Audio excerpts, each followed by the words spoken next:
శ్రీమాత్రి నమః. అందరికి నమస్కారం అండి. పొంగలి ఎలా చేయాలో ఈజీగా చెప్పేస్తానండి.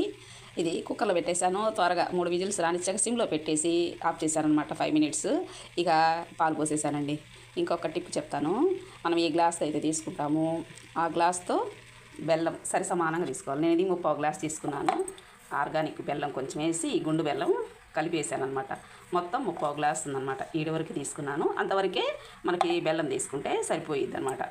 ఇగోండి వేయించేసాను. జీడిపప్పు, కొబ్బరి ముక్కలు, కిస్మిస్ నేతిలో వేయించేసానండి. ఇది వేసుకోవడమే. ఒక టిప్ చెప్తాను చూడండి.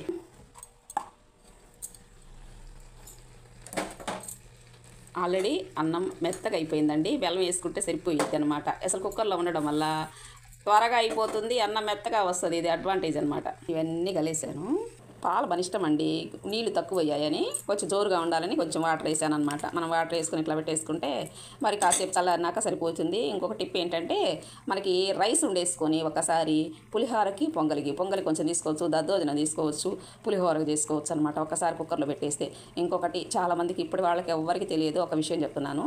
ఏంటంటే కుక్కర్ అంటే నాన్ వెజ్ ఉండిన కుక్కర్ అయితే కాదండి. అన్నం వండుకునే పాత్రలలో అసలు నాన్ వెజ్ వండకూడదు. ఇంకొకటి అందుకని సపరేట్ మేము అన్నం వండుకుంటాం కాబట్టి అన్నం కూరలు చేసుకోవచ్చు, వెజ్ కర్రీస్ అలాంటివి చేసుకున్న వాటిలో వండుకోవచ్చు అనమాట. అసలు ఇది మనకి సాంప్రదాయం అలా చేయకూడదు కూడా. నాన్ వెజ్ అంటే పక్కన పాత్రలు ఉంటాయి కానీ కుక్కర్ల విషయం చెప్తున్నాను. చాలామంది కుక్కర్ అంటే మళ్ళీ నేను ఇది ఏమో అనుకుంటారని విషయం చెప్తున్నాను. ఇలా కలబెడుతూ ఉంటే కూడా త్వరగా అయిపోద్దండి. అంతా కూడా నేను ఇది ప్రాసెస్ 15 మినిట్స్లో జరిగిపోయిందనమాట.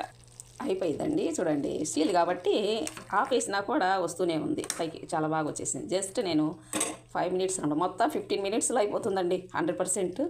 ఈ నైవేద్యం పెట్టాలంటే ఇలా తమలపాకులు తీసుకొని నైవేద్యం పెట్టేసుకుంటే బాగుంటుంది. తమలపాకు ఈ వేడి తగిలి ఇట్లా ఉండటం వల్ల కూడా అది టేస్ట్ దీనికి కలుస్తుంది కదండి, బాగుంటుంది. ఆరోగ్యానికి కూడా మంచిది మనకి తమలపాకు అనేది. అసలు ఇట్లా సాంప్రదాయం మనం ఏ ఆకేసే బదులు తమలపాకు వేసుకుంటే మంచిదన్నమాట. ఇదిగోండి నేను ఇలానే చేస్తాను. ఇదివరకు విస్తరాకు వేసేదాన్ని, ఇప్పుడు తమలపాకు వాడుతున్నాను. చాలా మనకి ఇంటికి తోరణం కూడా తమలపాకుతో కట్టుకుంటాం కదా, అలా కట్టుకుంటే కూడా మంచిది పండగలప్పుడు. బాయ్ అండి. Thank you for watching.